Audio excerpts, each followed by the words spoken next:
Hey guys, I hope you're keeping well. If you're struggling to make a really important decision, you can test out your options first. For example, if you're trying to choose between two colleges or two universities, find time to visit each one and have a chat with students in your potential area of study or department to get a feel of things.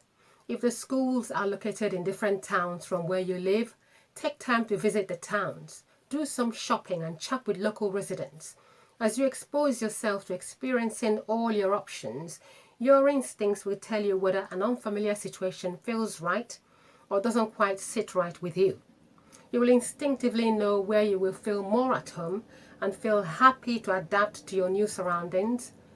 Always test drive your choices before making important decisions. To be continued in my next video. Take care, stay safe, and never stop believing in how awesome you are.